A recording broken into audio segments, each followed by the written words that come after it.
Narito naman ang mga balita mula sa bahagi ng Mindanao.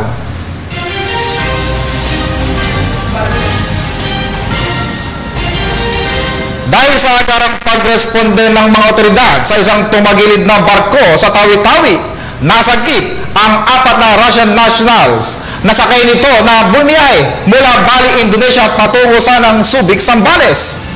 Sa mabilis na pagkilos ng mga otoridad, naagapan at naibsan ang potensyal na panganib sa mga buhay ng mga nasabing pasahero.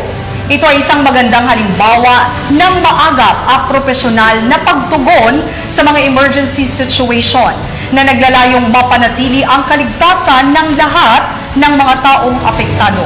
Alamin ang report mula kay Patrolwoman Maricris Algabre. Na-rescue ang 4 na Russian nationals sa San Miguel Island, Barangay Umos, Mataha, Mapun, Tawi-Tawi nito lamang ika-9 ng Hulyo taong kasalukuyan. Kinilala ni Police Colonel Rodolfo Atienza Inoy Jr., Provincial Director ng Tawi-Tawi Police Provincial Office, ang mga na-rescue na sina alias Rina, 60 anyos, alias Laura, 35 anyos, alias Maria, 35 anyos at si alias Alex, 45 anyos, na pawang residente ng Moscow Region, Pavlovsky Posad.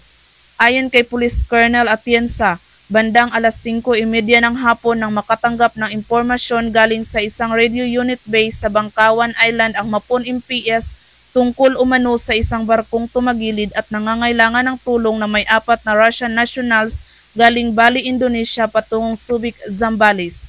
Agad namang tinungo ng mga otoridad ng Coast Guard Station Northern Tawi-Tawi, Mapun Maritime Special Boat Crew 1st Maritime Special Operations Unit, Mapun Municipal Police Station ang naturang lugar at doon nagpositibo ang 4 na Russian nationals. Nasa ligtas at maayos na kalagayan ang mga naturang Russian nationals at nasa pangangalaga na ng local government unit ng Mapun. Patunay lamang na ang pambansang pulisya ng Pilipinas katuwang ang iba pang ahensya ng pamahalaan ay sisiguraduhin ang kaligtasan ng bawat mamamayan sa kanilang nasasakupan. Mula dito sa rehiyon ng Bangsamoro, ako ang inyong PNN correspondent, Patrolwoman Maricris Algabre, alagad ng batas, tagataguyod ng Balitang Pulis. Maraming salamat sa Patrolwoman Algabre.